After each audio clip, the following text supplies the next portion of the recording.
ಇವರು ಬಚ್ಚಲು ಮನೆಯ ಗಂಗಾಳದಲ್ಲಿ ಅಪ್ಪ ಮರೆತ ಹೊಸ ಹಲ್ಲು ಸ್ವತಂತ್ರವಾಗಿ ಹಲ್ಲು ಕಿರಿಯಿತು ನಾನು ನೋಡಿದೆ ಎಂದು ಅಪ್ಪ ಮಗನ ಕವನವನ್ನು ಬರೆದಂತಹ ಎ.ಕೆ. ರಾಮಾನುಜನ್ ಅವರು 16 ಮಾರ್ಚ್ 1929ರಲ್ಲಿ ಮೈಸೂರಿನಲ್ಲಿ ಜನಿಸುತ್ತಾರೆ.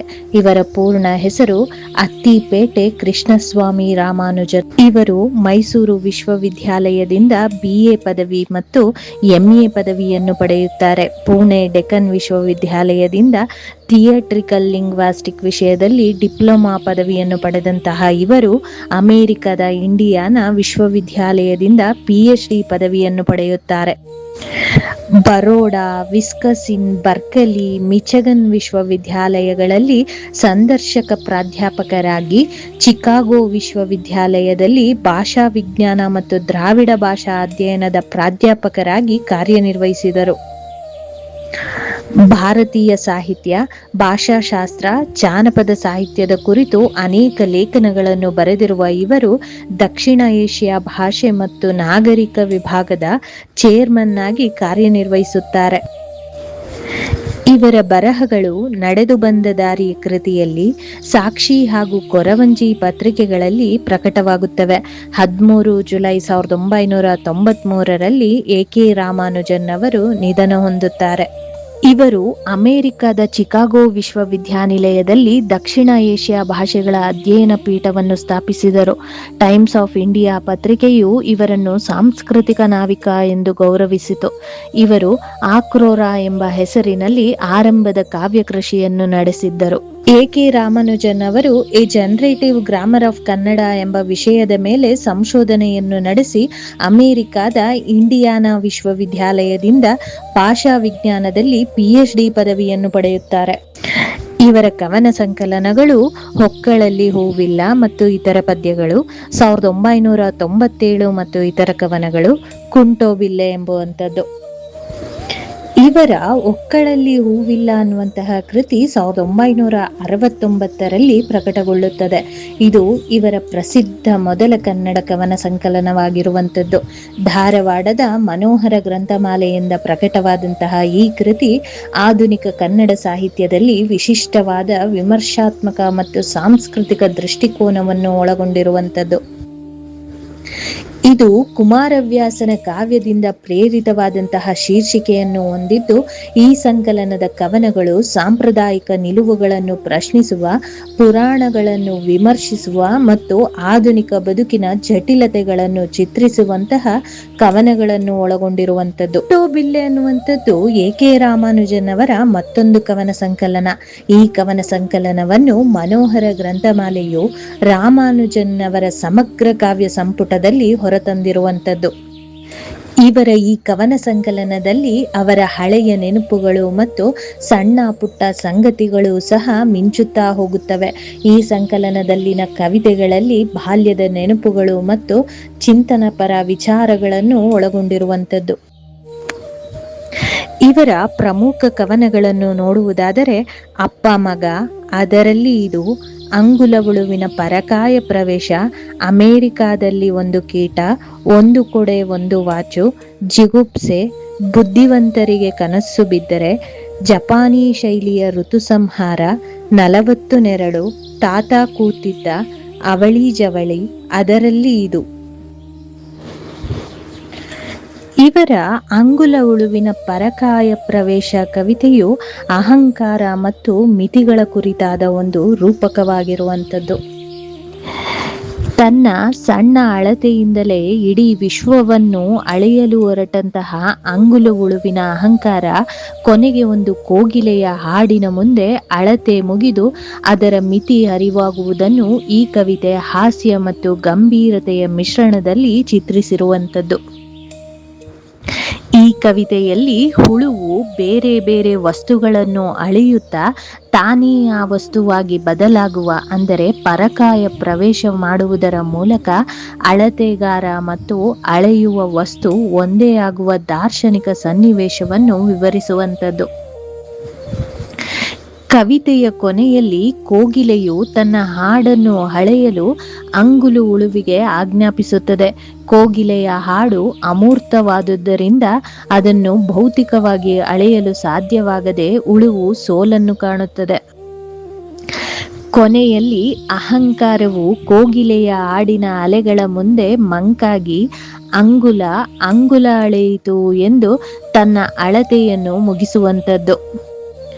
ಈ ಕವಿತೆಯು ಮನುಷ್ಯನ ಜ್ಞಾನ ಮತ್ತು ಅಹಂಕಾರವು ಪ್ರಕೃತಿ ಅಥವಾ ಕಲೆಯ ಅನಿರ್ವಚನೀಯತೆಯ ಮುಂದೆ ಎಷ್ಟು ಸಣ್ಣದ್ದು ಎಂಬುದನ್ನು ತಿಳಿಸುತ್ತದೆ. ರಾಮಾನುಜನ್ ಅವರು ಅಮೆರಿಕದಲ್ಲಿದ್ದಾಗ ಅಮೆರಿಕದಲ್ಲಿ ಒಂದು ಕೀಟ ಎಂಬ ಕವಿತೆಯನ್ನು ಬರೆದರು. ಈ ಕವಿತೆಯು ಅವರ ಅಮೆರಿಕದ ಅನುಭವಗಳು, ಸಾಂಸ್ಕೃತಿಕ ಅಂತರ ಮತ್ತು ಅನಿವಾಸಿ ಭಾರತೀಯನೊಬ್ಬನ ಮನಸ್ಥಿತಿಯನ್ನು ಪ್ರತಿಬಿಂಬಿಸುವಂಥದ್ದು. ಈ ಕವಿತೆಯು ಅವರು ಅಮೆರಿಕದ ಭೌತಿಕ ಪರಿಸರದಲ್ಲಿ ಭಾರತೀಯ ಸಾಂಸ್ಕೃತಿಕ ನೆನಪುಗಳನ್ನು ಕೀಟದಂತಹ ಸಣ್ಣ ವಿಷಯಗಳ ಮೂಲಕವೂ ಹೇಗೆ ಅನುಭವಿಸುತ್ತಾರೆ ಎಂಬುದನ್ನು ವಿವರಿಸುವಂಥದ್ದು. ಇವರ ಕವನಗಳು ಭಾರತೀಯ ಮತ್ತು ಪಾಶ್ಚಿಮಾತ್ಯ ಸಂಸ್ಕೃತಿಗಳ ನಡುವಿನ ವ್ಯತ್ಯಾಸ, ಬಂಧುತ್ವ ಸಂಬಂಧಗಳು ಮತ್ತು ನೆನಪುಗಳನ್ನು ಪ್ರಸ್ತಾಪಿಸುವಂಥದ್ದು. ಸಂಕ್ಷಿಪ್ತವಾಗಿ ಹೇಳುವುದಾದರೆ, ಇದು ಅಮೆರಿಕದಲ್ಲಿ ವಾಸಿಸುತ್ತಿದ್ದರೂ ಭಾರತೀಯ ಬೇರುಗಳನ್ನು ಮರೆಯದ ರಾಮಾನುಜನ್ನವರ ಸಾಂಸ್ಕೃತಿಕ ಅಸ್ಮಿತೆಯ ಅಭಿವ್ಯಕ್ತಿಯಾಗಿದೆ. ಇವರ ಒಂದು ಕೊಡೆ ಒಂದು ವಾಚು ಅನ್ನುವಂಥದ್ದು 1977 ಮತ್ತು ಇತರ ಕವನಗಳು ಅನ್ನುವಂತಹ ಸಂಕಲನದಲ್ಲಿರುವ ಒಂದು ಕವನ. ಇದು ರಾಮಾನುಜನ್ ಅವರ ಆತ್ಮಕಥೆಯ ಅಂಶಗಳನ್ನು ಒಳಗೊಂಡಿದ್ದು, ತದ್ರೂಪಿಯೊಬ್ಬನ ಮೂಲಕ ತನ್ನ ಅಸ್ತಿತ್ವವನ್ನು, ನೆನಪುಗಳನ್ನು ಶೋಧಿಸುವ ಪ್ರಯತ್ನವಾಗಿದೆ. ಈ ಕವಿತೆಯಲ್ಲಿ ಕೊಡೆ ಮತ್ತು ವಾಚು ಸಾಂಕೇತಿಕವಾಗಿ ಬಳಕೆಯಾಗಿವೆ. ಇವು ಮನುಷ್ಯನ ಜೀವನದ, ಸಮಯದ ಮತ್ತು ವ್ಯಕ್ತಿತ್ವದ ಭದ್ರತೆ, ಅಸ್ಥಿರತೆಗಳನ್ನು ಸಾಂಕೇತಿಸುತ್ತವೆ. ಇವರ ಮತ್ತೊಬ್ಬನ ಆತ್ಮಚರಿತ್ರೆ ಅನ್ನುವಂಥದ್ದು ನವ್ಯ ಸಾಹಿತ್ಯದ ಭಾಗವಾಗಿ ಬಾಲ್ಯದ ನೆನಪುಗಳು, ಹಳೆಯ ಮೈಸೂರು ಮದರಾಸಿನ ಪರಿಸರ, ಸಂಸ್ಕೃತಿ ಮತ್ತು ಅಸಂಗತ ಜೀವನದ ಚಿತ್ರಣಗಳನ್ನು ವ್ಯಂಗ್ಯ ಮತ್ತು ಆಪ್ತ ಭಾಷೆಯಲ್ಲಿ ನಿರೂಪಿಸಿರುವಂಥದ್ದು.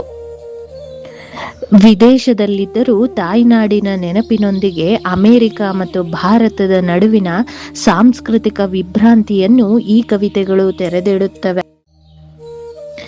ಇವರ ಜಿಗುಪ್ಸೆ ಎನ್ನುವಂತಹ ಕವನ ಅಸ್ತಿತ್ವದ ಬಾಹ್ಯತೆಯಿಂದ ನಿರ್ದಿಷ್ಟವಾಗಿ ದೇಹ, ನಾಟಕ ಮತ್ತು ಭಾಷೆಯಿಂದ ಬೇಸತ್ತ ಭಾವನೆಯನ್ನು ಪ್ರತಿಬಿಂಬಿಸುವಂಥದ್ದು. ಕವಿತೆಯು ಏಕತಾನತೆ ಮತ್ತು ಅಸ್ತಿತ್ವವಾದದ ಬೇಸರದ ಆಳವಾದ ಅರ್ಥವನ್ನು ವ್ಯಕ್ತಪಡಿಸುತ್ತದೆ. ದೇಹದಲ್ಲಿ ದೇಹವನ್ನು ಹೊರತುಪಡಿಸಿ ಬೇರೇನೂ ಇಲ್ಲ, ನಾಟಕದಲ್ಲಿ ನಾಟಕ ಮಾತ್ರ ಮತ್ತು ಕವಿತೆಯಲ್ಲಿ ಪದಗಳು ಎಂಬ ಭಾವನೆಯನ್ನು ಎತ್ತಿ ತೋರಿಸುತ್ತದೆ. ಜಿಗುಪ್ಸೆ ಅನ್ನುವಂಥದ್ದು ರಾಮಾನುಜನ್ ಅವರ ಸಣ್ಣ ಕೃತಿಗಳ ಆತ್ಮಾವಲೋಕನ. ಕೆಲವೊಮ್ಮೆ ಸಿನಿಕತನದ ಸ್ವಭಾವಕ್ಕೆ ಒಂದು ಹೃದಯ ಸ್ಪರ್ಶಿ ಉದಾಹರಣೆಯಾಗಿ ನಿಲ್ಲುತ್ತದೆ. ಇದು ಓದುಗರಿಗೆ ಮೇಲ್ಮೈ ಮಟ್ಟದ ಅಸ್ತಿತ್ವವನ್ನು ಮೀರಿ ನೋಡಲು ಸವಾಲೆಸೆಯುತ್ತದೆ. ಇವರು ಕನ್ನಡದ ವಚನಗಳನ್ನು ಸ್ಪೀಕಿಂಗ್ ಆಫ್ ಶಿವ ಎಂಬ ಹೆಸರಿನಲ್ಲಿ ಇಂಗ್ಲಿಷಿಗೆ ಅನುವಾದ ಮಾಡುತ್ತಾರೆ. UR ಅನಂತಮೂರ್ತಿ ಅವರ ಸಂಸ್ಕಾರ ಕಾದಂಬರಿಯನ್ನು ಇಂಗ್ಲಿಷಿಗೆ ಅನುವಾದಿಸುವುದರ ಜೊತೆಗೆ ಶೌರಿ ಅವರ ಹಳದಿ ಮೀನು ಅನ್ನುವಂತಹ ಕೃತಿಯನ್ನು ಕನ್ನಡಕ್ಕೆ ಅನುವಾದಿಸಿದರು. ಗೋಪಾಲಕೃಷ್ಣ ಅಡಿಗರ ಕೆಲವು ಕವನಗಳನ್ನು song of earth and other poem ಎಂಬ ಹೆಸರಿನಲ್ಲಿ ಇಂಗ್ಲಿಷಿಗೆ ಅನುವಾದಿಸುತ್ತಾರೆ. ಮದುರೈಯಲ್ಲಿ ಒಂದು ತಲೆ, ಅಣ್ಣಯ್ಯನ ಮಾನವಶಾಸ್ತ್ರ ಅನ್ನುವಂತಹ ಅನುವಾದಿತ ಕಥೆಗಳು ಇವರದಾಗಿದೆ. ಇವರ ಸಂಪಾದಿತ ಕೃತಿ ಫೋಕ್ ಟೇಲ್ಸ್ ಫ್ರಮ್ ಇಂಡಿಯಾ. ಇದರಲ್ಲಿ 22 ಭಾರತೀಯ ಭಾಷೆಗಳ ಕಥೆಗಳನ್ನು ಆಯ್ದು ಫೋಕ್ ಟೇಲ್ಸ್ ಫ್ರಮ್ ಇಂಡಿಯಾ ಎಂಬ ಕೃತಿಯಲ್ಲಿ ಸಂಪಾದಿಸಿರುವಂಥದ್ದು. ಇವರ ಇತರ ಕೃತಿಗಳು ಮತ್ತೊಬ್ಬನ ಆತ್ಮಚರಿತ್ರೆ ಮತ್ತು ಗಾದೆಗಳು ಅನ್ನುವಂಥದ್ದು. ಇವರ ಸಮಗ್ರ ಸಾಹಿತ್ಯವನ್ನು ಮನೋಹರ ಗ್ರಂಥಮಾಲೆಯು ಪ್ರಕಟಿಸಿದೆ.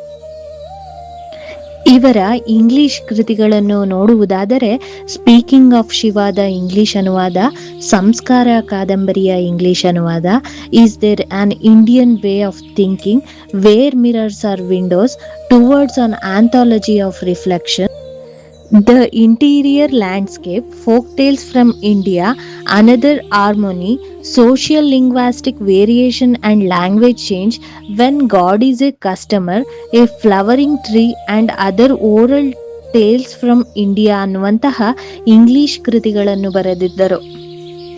ಭಾರತ ಸರ್ಕಾರವು 1976ರಲ್ಲಿ ಇವರಿಗೆ ಪದ್ಮಶ್ರೀ ಪ್ರಶಸ್ತಿಯನ್ನು ನೀಡಿ ಗೌರವಿಸಿತು.